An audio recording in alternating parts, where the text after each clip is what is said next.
नमस्कार साथियों, एक बार फिर एन जी के भी यूट्यूब क्लासेज में आपका स्वागत है। साथियों, एक बार फिर मनोविज्ञान के लिए मैं लेके आया हूँ आपके लिए 20 क्वेश्चन महत्वपूर्ण, अति महत्वपूर्ण है। अध्यापक भर्ती के लिए रीट और शिक्षक शिक्षक भर्ती, REET second grade, third grade, first grade, कोई सी भी एग्ज़ाम हो, सबके लिए आपके लिए यह महत्वपूर्ण होगा। मेरे साथियों, अगर आप चैनल पे नए हो तो चैनल को सब्सक्राइब करना, बेल आइकन को अवश्य दबाना, जिससे कि हर वीडियो का नोटिफिकेशन आपके पास जल्दी पहुंच जाए और आप लाभ उठा सकें। तो करते हैं आज की शुरुआत आज 20 अति महत्वपूर्ण क्वेश्चनों के साथ। क्वेश्चन नंबर 1, जेरोम ब्रूनर किस देश का निवासी था? साथियों, जेरोम ब्रूनर किस देश का निवासी था? क्वेश्चन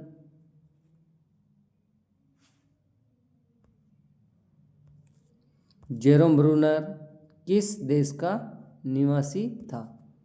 तो यहाँ पर आंसर क्या होगा साथियों? ध्यान से देखना, आंसर क्या होगा? जेरोम ब्रूनर किस देश का निवासी है? तो साथियों, जेरोम ब्रूनर अमेरिका का निवासी है। कहाँ का निवासी है? अमेरिका का निवासी है। नेक्स्ट क्वेश्चन,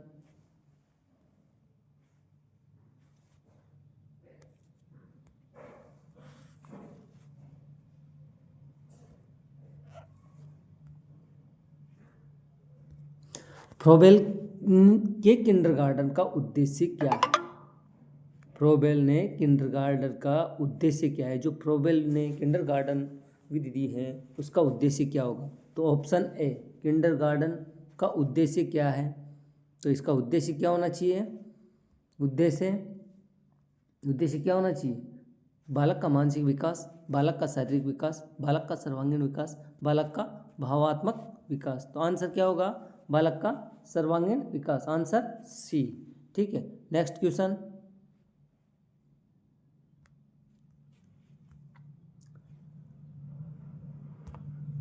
संरचनात्मक अधिगम का सिद्धांत किस विद्वान ने दिया है? साथियों, संरचनात्मक अधिगम का सिद्धांत किस विद्वान ने दिया है? तो यहाँ पर ऑप्शन नंबर ए जीन पियाजे, option number B Jerome Bruner, option C Skinner और ऑप्शन डी थॉर्नडाइक। तो आंसर क्या होना चाहिए? संरचनात्मक अधिगम का सिद्धांत किसने दिया है? जेरोम ब्रूनर ने। आंसर क्या होगा?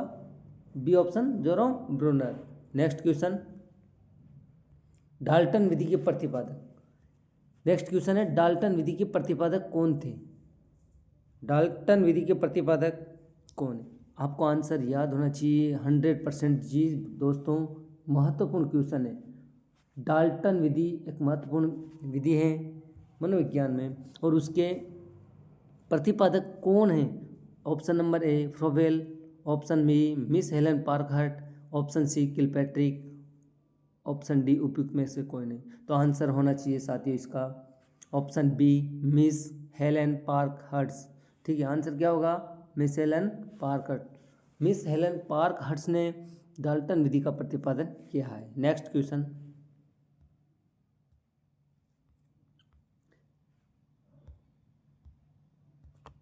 बिनेटिका इकाई विधि का प्रतिपादक किसने किया है? बिनेटिका इकाई विधि का प्रतिपादक किसने दिया है? Option A Froebel, option B Washburne, option सी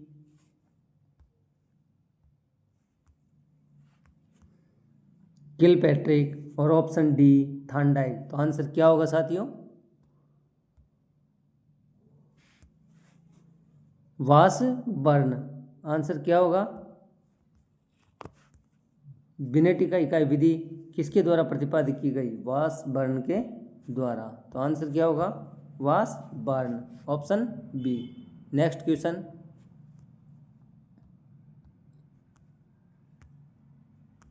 शिक्षा मनोविज्ञान की विषय वस्तु है। शिक्षा मनोविज्ञान की विषय वस्तु है। एक मानव व्यवहार है, ऑप्शन नंबर ए, पशु व्यवहार, ऑप्शन नंबर 2, ऑप्शन नंबर 3 ए और बी, या ए और ब दोनों, उपयुक्त सभी।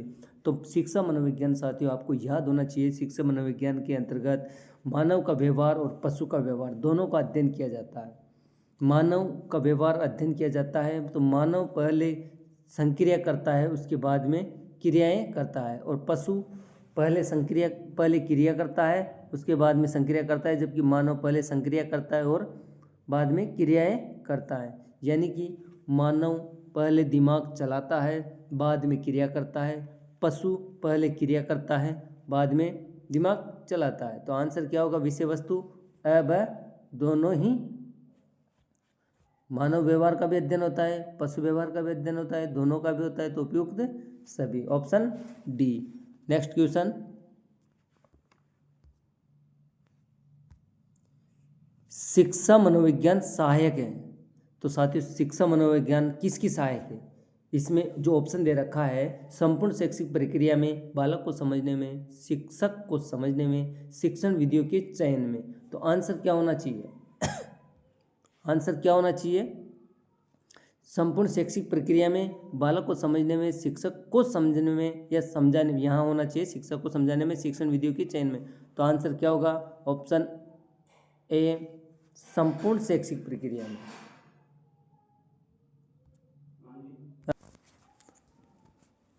शिक्षा मनोविज्ञान सहायक है संपूर्ण शैक्षिक प्रक्रिया में। आंसर क्या होगा? संपूर्ण शैक्षिक प्रक्रिया में। नेक्स्ट क्वेश्चन, शिक्षा मनोविज्ञान अध्यापकों की तैयारी की आधारशिला है, यह कथन किस विद्वान का है? परिभाषा को ध्यान से देखना। शिक्षा मनोविज्ञान अध्यापकों की तैयारी की आधारशिला, यानी कि अध्यापकों की तैयारी के लिए एक महत्वपूर्ण आधारशिला है शिक्षा मनोविज्ञान। यह कथन किस विद्वान ने कहा है?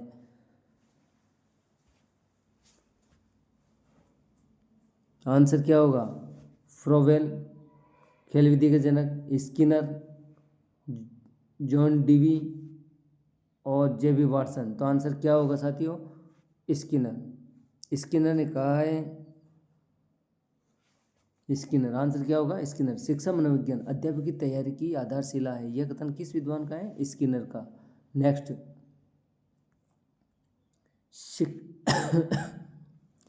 शिक्षण कार्य में मनोविज्ञान का प्रयोग करके शिक्षक किसे प्राप्त कर सकता है? क्वेश्चन को समझना, महत्वपूर्ण क्वेश्चन है। शिक्षण कार्य, जब एक शिक्षक शिक्षण कार्य करवाता है तो उसमें मनोविज्ञान का प्रयोग करके शिक्षक किसे समाप्त कर सकता है? 4 ऑप्शन है आपके सामने। ऑप्शन नंबर ए, समायोजन, ऑप्शन नंबर बी, प्रतिमान, ऑप्शन नंबर सी,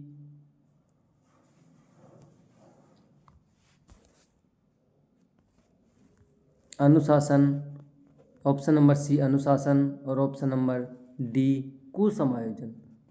तो आंसर क्या होगा?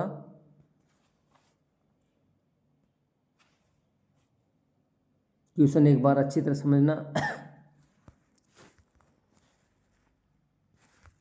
क्वेश्चन को, शिक्षण कार्य में मनोविज्ञान का प्रयोग करके शिक्षक समाप्त कर सकता है। क्या समाप्त कर सकता है? एक समायोजन को समाप्त कर सकता है, यह आंसर गलत है। प्रतिमान को, ये भी गलत है, क्योंकि शिक्षण कार्य करते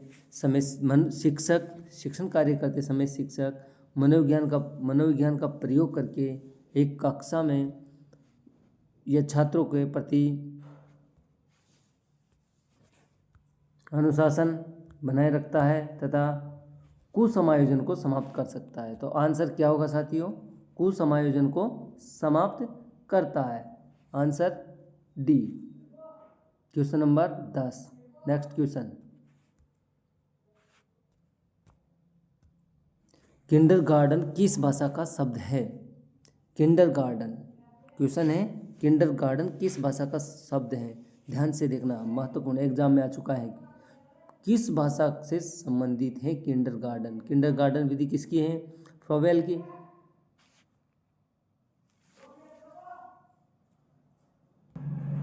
किंडरगार्टन शब्द जर्मन भाषा से संबंधित है।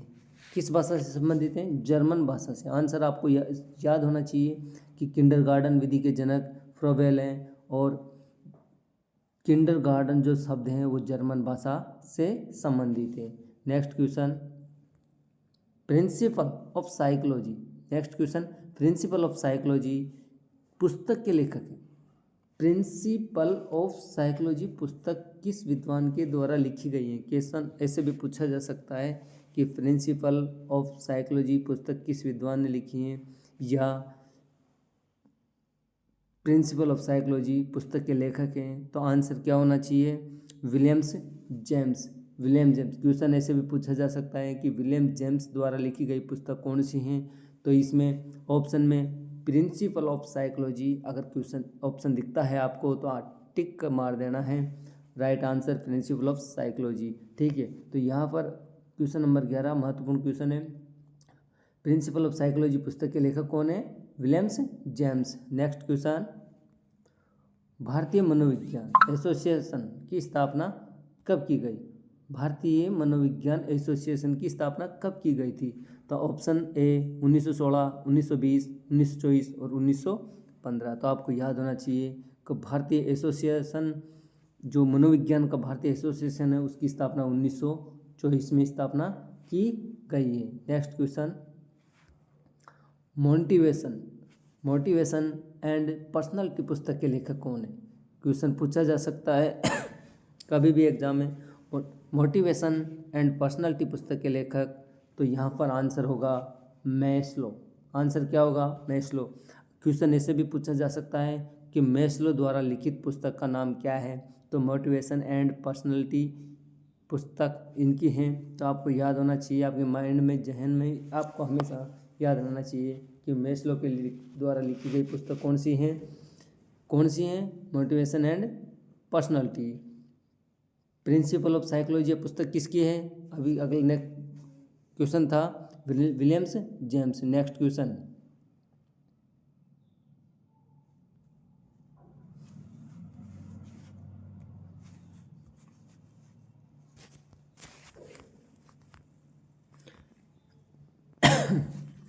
National institute of mental health neuroscience कहाँ पर स्थित है? एग्जाम में आ चुका है फर्स्ट ग्रेड की में कि national institute of mental health and neuroscience कहाँ पर स्थित है, इसकी स्थापना कहाँ की गई है? तो ये का आंसर होगा, आंसर क्या होगा?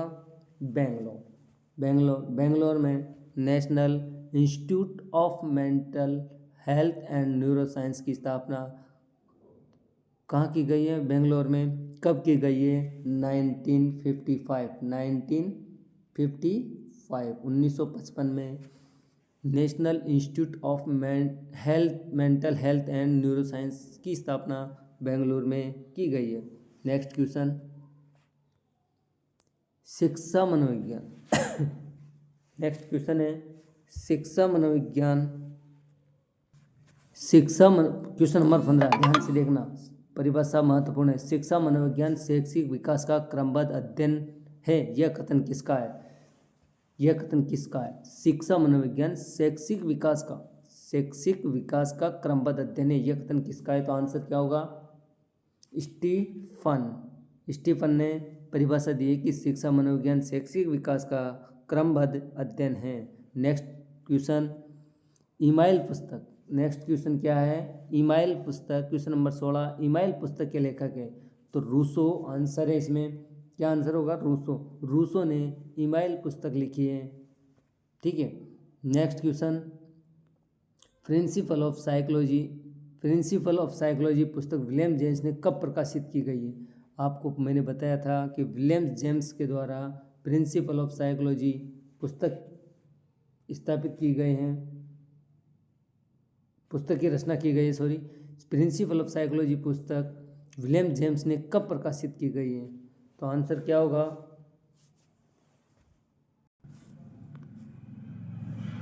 कब लिखी गई थी साथियों? यह पुस्तक लिखी गई थी 1890 ईस्वी में। आंसर क्या होगा? 1890। प्रिंसिपल ऑफ साइकोलॉजी पुस्तक विलियम जेम्स ने 1890 में प्रकाशित की गई है। Next question,